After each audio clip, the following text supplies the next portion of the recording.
ჩვენ კი გადავართ საქართველოს მიმოხილვას და მსოფლიოს მიმოხილვას შემოგთავაზებთ ანალიზს და პროგნოზს. Რატომ აღშფოთდა ქართული ოპოზიცია პრემიერ-მინისტრის წერილის შემდეგ და რა მთავარი გზავნილები გააჟღერა ირაკლი კობახიძემ საკუთარ წერილში. მოდით გავეცნოთ წერილს ირაკლი კობახიძის, რომელიცაც 2008 წლის ომი შეაფასა, ტრაგედიიდან 18 წლის შემდეგ საქართველოს პრემიერ-მინისტრმა დაწერა. ნაციონალური მოძრაობის რეჟიმის მიერ საკუთარი სახელმწიფოსა და ხალხის წინაშე ჩადენილი დანაშაულის შედეგად რუსეთმა საქართველოს ტერიტორიის 20%-ის ოკუპაცია განახორციელა. 2008 წლის აგვისტოს ომიდან 18 წელიწადი გავიდა, თუმცა მისი უმძიმესი კვალი ჩვენს ქვეყანას და 10,000-ობით ქართველის ცხოვრებას დღემდე ატყვია. რუსეთის სამხედრო აგრესიის შედეგად დაიღუპა 412 ადამიანი. 2232 კი დაიჭრა. მშობლიური კერა იძულებით დატოვა 30,000-მა ჩვენმა თანამოქალაქემ. საოკუპაციო ხაზს მიღმა აღმოჩნდა 100-ზე მეტი ქართული დასახლება. სამშობლოსა და ისტორიის წინაშე ვალდებულები ვართ, ვაცნობიერებდეთ, რომ ეს რიცხვები მხოლოდ სტატისტიკა არ არის, რადგან მათ უკან ყველაზე ძვირფასი. დაკარგული სიცოცხლე და მიტოვებული და განადგური სოფლები და ღალატ შეწირული ეროვნული ინტერესები დგას. საინტერესოა, რომ მასშტაბის ტრაგედიის ფონზე აგვისტოს ომი ნაციონალური მოძრაობის რეჟიმისა და მისი მიმდევრებისთვის 2008-2012 წლებში არ იქცა საკმარის საფუძვლად რუსეთის მიმართ რადიკალური განწყობის ჩამოსაყალიბებლად. რეალურად პირიქით მოხდა 2008 წელს რუსეთის მიერ საქართველოს ტერიტორიების ოკუპაციისა და აფხაზეთისა და სამხრეთ ოსეთის დამოუკიდებელ სახელმწიფოებად აღიარების შემდეგ ნაციონალურ მოძრაობას რუსეთთან მიმართებით არათუ მკაცრი პოლიტიკა არ გაუტარებია, არამედ ომის დასრულებიდანვე მალევე რეჟიმის ლიდერი რუსეთის მოქალაქეებს საზღვარზე უშუალოდ ხვდებოდა და საქართველოში ტურისტული მოგზაურობისა და ბიზნეს საქმიანობას იწვევდა. ამავე პერიოდში ვიხილეთ რეჟიმის აქტიური ძალისხმევა რუსეთთან კულტურული და ჰუმანიტარული კავშირების გასაღრმავებლად. აგრეთვე ნაციონალური მოძრაობის ხელისუფლების მიერ საქართველოს ეკონომიკის სხვადასხვა მათ შორის სტრატეგიულ სექტორებში რუსული კაპიტალის ჩართვის სახალისება. რამდენიმე წლის შემდეგ კი რუსეთის მოქალაქეებისთვის სავიჟო რეჟიმის ცალხრივად გაუქმება. აღნიშნავს ირაკლი კობახიძე. მისივე განმარტებით უცხოური აგენტურის გაგებით რუსეთი საქართველოს ნამდვილ ოკუპანტად მხოლოდ უკრაინის ტერიტორიების ოკუპაციის შემდეგ იქცა. უცხოური აგენტურის რიტორიკა რუსეთის მიმართ არ ყოფილა ისეთი მკაცრი და უარყოფითი არც 2008 წლის ომამდე და არც აგვისტოს ომის შემდეგ. ანუ მაშინ, როდესაც საქმე უშუალოდ მათ ფორმალურად მაინც სამშობლოს ეხებოდა, როდესაც რუსულ ოკუპაციას შეეწირა ასობით ქართველი ჯარისკაცის, პოლიციელისა და მშვიდობიანი მოქალაქის სიცოცხლე. როდესაც წამებით მოკლეს გიორგი ანწუხელიძე, როდესაც დავკარგეთ 120-ზე მეტი ქართული სოფელი. როდესაც დევნილად იქცა 10,000-ობით ჩვენი თანამოქალაქე და როდესაც მოხდა ის, რაც მანამდე რუსეთს ფიქრადაც კი არ ქონია. რუსეთის მიერ საქართველოს ოკუპირებული ტერიტორიების ეგრეთ წოდებული დამოუკიდებლობის აღიარება. უცხოურმა აგენტურამ რუსეთი დაუძინებელ მტრად მხოლოდ მას შემდეგ გამოაცხადა, რაც ის უკრაინაში მეორედ შეიჭრა. უკრაინის მოქალაქეებზე რომ საუბრობდით, რა თქმა უნდა, ეს სრულიად გასაგები იქნებოდა, მაგრამ როგორც ჩანს, საქართველოს მოქალაქე უსამშობლოებს საქართველოზე მეტად უკრაინაზე შესტკივად გული, რადგან ასეთი დირექტივა აქვთ მიღებული. პარადოქსია, მაგრამ ფაქტია, რომ მათი გაგებით რუსეთი საქართველოს ნამდვილ ოკუპანტად არა. საქართველოს არამედ უკრაინის ტერიტორიების ოკუპაციის შემდეგ იქცა. ბუნებრივია, მათი ეს ემოციები სრულიად ყალბია, რადგან უცხოური აგენტურა ყოველგვარი ღირებულებისაგან არის დაცლილი, რაც დღემდე არაერთხელ დაამტკიცეს, თუმცა ჩდება ლოგიკური კითხვა. რატომ იქცნენ ისინი რუსოფობებად ახლა და არა მაშინ, როდესაც საქმე საქართველოს ეხებოდა. საქართველოს სამშობლოდ ფორმალურადაც არ ცნობენ და უკრაინა მათი სამშობლო. ლოგიკურად რომ ვინმეს რადიკალური ანტირუსული განწყობა უნდა ჩამოყალიბებოდა, ეს არა 2022 წლის, არამედ 2008 წლის შემდეგ უნდა მოხდარიყო. მათი დღევანდელი რუსოფობია რომ ყალბია, ეს კონკრეტული ფაქტები დასტურდება. შორს რომ არ წავიდეთ, ყველამ ვიცით, რომ ელენე ხოშტარიისთვის რუსეთის სახელმწიფო ხაზინიდან გადარიცხულ მილიონობით რუსულ რუბლზე არავითარი რეაქცია არ აქვს რუსოფობ პოლიტიკოსებს, NGO-შникებს, ჟურნალისტებს და აქტივისტებს. ჩვენი ქვეყნის მოსახლეობის უდიდესი უმრავლესობა გულწრფელი პატრიოტია, რაც ნათლად იკითხება მათი დაკვეთიდან ხელისუფლების მიმართ ნებისმიერ ფასად დავიცვათ მშვიდობა, სახელმწიფო სუვერენიტეტი და ეროვნული ღირებულებები.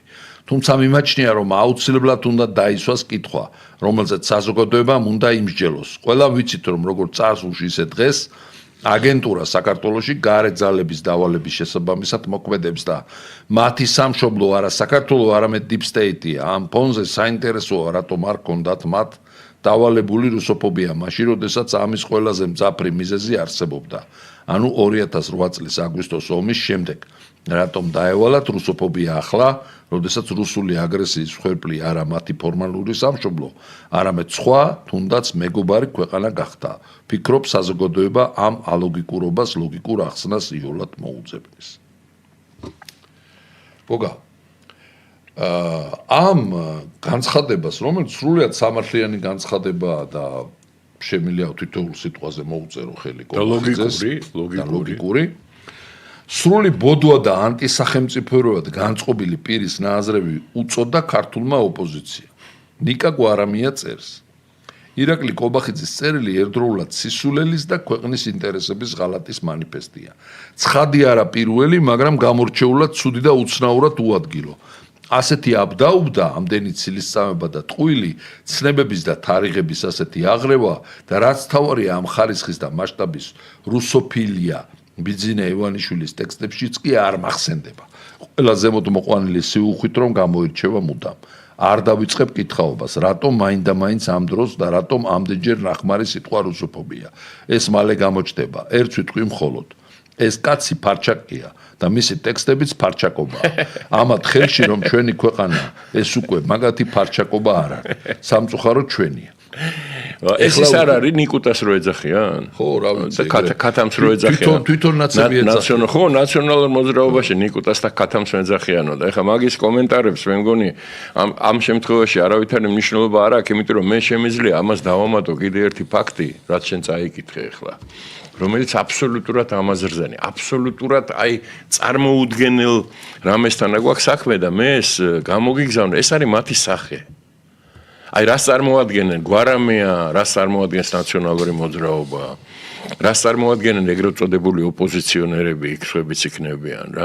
კახი კალაძე ვიქტორ ყიფიანის ახლად შექმნილ პარტიას და მის ლიდერს აფასებს. ეს ადამიანი ძალიან კარგი მაგალითია იმისა, თუ როგორ ემსახურებიან deep states თავისი წარსულითა და საქმიანობით. რატომ იყო გამოგდებული, საზოგადოებამ კარგად იცის. არაფერი იმალება, ყველაფერი ცხადი და ნათელია. საქართველოს ხელისუფლება გადადგამს ისეთ ნაბიჯებს და გაატარებს ისეთ პოლიტიკას, სადაც პირველ რიგში ჩვენი სახელმწიფოსა და ქართული ხალხის ინტერესები იქნება დაცული. ეს არის რეალობა და ის პოლიტიკა, რომელსაც ქართული ოცნება დემოკრატიული საქართველოს მომავალშიც განაგრძობს თავისი ქმედებითა და ნაბიჯებით. ასრულდა ის დრო, როდესაც ქართული ხალხის ნაცვლად გადაწყვეტილებებს სხვა ქვეყნის წარმომადგენლები იღებდნენ. ანუ ვიქტორ ყიფიანს პირდაპირ ადანაშაულებს კალაძე, რომ deep state-დან იმართება. და კაპანაძე მაგის პარტიის წევრია კაცო. ეს გენერალ-ლეიტენანტი თუ გენერალ-მაიორი, ყოფილი იმის, რა ქვია, იმის გენშტაბის უფროსი, რომელმაც განაცხენ წარმოიდგინე ქართველი სამხედრო, გენერალ-მაიორი, აცხადებს, რომ ყველაზე სუსტი მონაკვეთი ბაკო ჯეიხანის იმაზე, რა ქვია, გასადენზე თუ ნავთობსადენზე არის საქართველო და მე ჩემი ნება რო იყოს საქართველოს დავარტყავდიო. ამას ლაპარაკობს აი ამ იმის პარტიის წევრით, გენერალ-მაიორი, შენ გესმის, რასთან აგვაქვს საქმე საერთოდ რა? ყოფილი გენშტაბის უფროსი და ამას მთელი მსოფლიო ისმენს, რომ საქართველოს გენშტაბის უფროსი იძახის, რომ საქართველოს დაარტყითო რა. ყველაზე სუსტი ადგილი ეგ არისო. ნუ ეხა ხო გეუბნები ამის იქით რა უნდა იყოს, ყიფიანს რა უნდა მოკითხო, იასნე შეხედე ერთი ვინ შეაგროვა იქა. ან რა კომენტარებს აკეთებენ, ან რას ლაპარაკობენ. გაერთიანებას აპირებს ეხლა ყიფიანი ოპოზიციური ძალების. გამოდის და ძალიან იმათ ლაპარაკობს. ოპოზიციური ძალების სრული გაერთიანება. ვის გაერთიანებ ეხლა შენ წითლიძე და ბოკუჩავო ვერ გაერთიანდნენ და ნანულა და ისა რა ქვია და რა რისი გამაერთიანებელი ხარ ერთი. საერთაშორისო პოლიტიკაზე გადავიდეთ. ძალიან საინტერესო გადაცემა იყო დუდნიკის და ციპისის, სადაც ძალიან საინტერესო ვერსია გაჟღერდა, რომ ირანი და ტრამპი მოლაპარაკებულები არიან, ირანი წილს აძლევს ტრამპს საწვავთან დაკავშირებით, ირანს უნდა ევროპის მისდრუბაზე და რომ დაჯდეს და ნეთანიაჰუ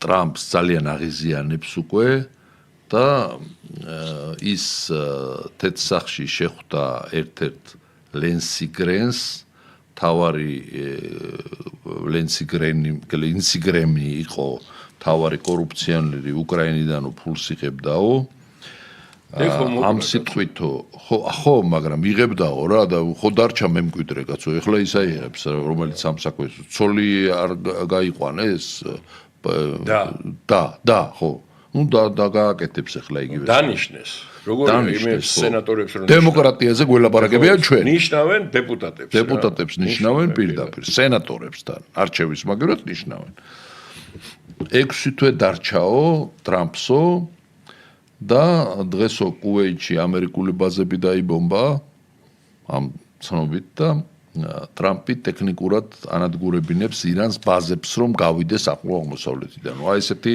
მოკლე ანალიზია. და ორივე ომი რუსულ, უკრაინული და ირანული არის შეთანხმებულიო და ამ ანალიზს თუ ეთანხმები შენ პირად. ეხლა მე რა მინდა გითხრა იცი, ამ სტუდიაში, ამ თვეების განმავლობაში არაერთხელ არის ნათქვამი ჩვენს მიერ, რომ ეს არის ბიზნეს ომი. ეს არის ბიზნეს ომი. რა თქმა უნდა, ეხლა 2 დღის წინ გამოქვეყნდა ისეთი ინფორმაცია, რომელიც დაჯერება წარმოუდგენელია, მაგრამ რეალობა, იმიტომ რომ როგორ რეაგირება ქონდა უკვე ამერიკის სასამართლოსმა. ტრამპმა განაცხადა, რომ გარკვეული თანხის გადახდის შემთხვევაში ამა თუ იმ კომპანიას თუ რაღაცა ბიზნესში დაინტერესებულ ადამიანს ექნება წვდომა დახურულ ინფორმაციაზე იმასთან მიმართებაში, რას აპირებს ამერიკის ადმინისტრაცია ომთან დაკავშირებით. ანუ პირდაპირ უთხრა, თუ გინდათ იცოდეთ ნავთობზე ფასი როდის აიწევს და როდის დაიწევს, $100,000 გადაიხადეთ ყოველ თვე. ყოველ კვირა, იმიტომ ერთ კვირას იძახის, რომ დავბომბავ ხვალ და მიწასთან ყოველთვიურად ხელმოწერა გამიკეთეთო და ესე იგი ერთ ორშაბათს იძახის, რომ მიწასთან გავასწორებო ეხლაო, ამიტომ ფასი მიდის ზემოთ, მერე გამოდის 2 დღეში და იძახის არა გავჩერდიო, იმიტომ რომ შეთანხმება ახლოს არის, უკვე ხელი უნდა მოვაწერო. ეხლაც ეგრე იძახის. ეხლა იძახის ველაპარაკები ირანელები გამოდიან და დედაში გენებიან. არავის არ ველაპარაკებით. ეგ არის მაგათო გეუბნები. ეს არის შენ წარმოიდგინე, არანორმალური ფული არის ნაშოვნი ამ თვეების განმავლობაში.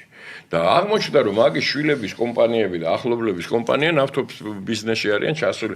კრიპტოვალუტა. იმაზე ნახე რა თქვა ვენესუელაზე. აქ რას ფულასაც ხარჯავთო?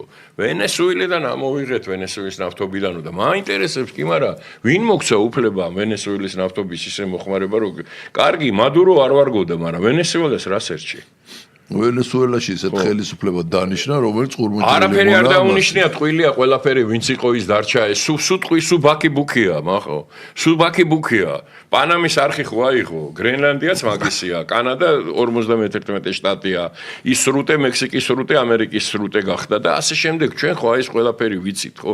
როდემდე არანაირი ფიტურლია რა, ლა მეტი არაფერი ამის და იმის უკან რა საქმეები კეთდება თქვათ ხო დიდი პოლიტიკის ამბავში შეხედე რასაც უნდა იმას აკეთებს ისრაელი მე მინდა გითხრა რომ ნათანიაჰუს ჩემის აზრით რა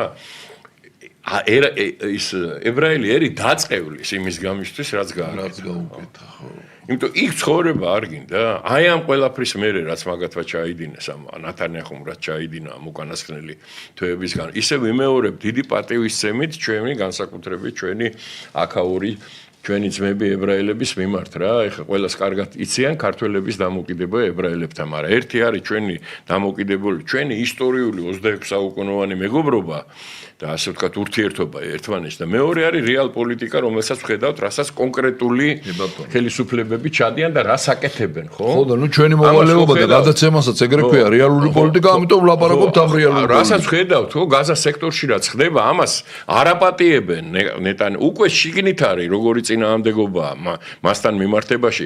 შენ წარმოიდგინე იმიდან რა ქვია, გაეროში რომ გამოვიდა მთელი დარბაზი ადგა და გავიდა. არც უკვე რამდენიმე სახელმწიფოში დადგა საკითხი მისი დაპატიმრების და ნიუ-იორკის მერმა დააყენა საკითხი მისი დაპატიმრების.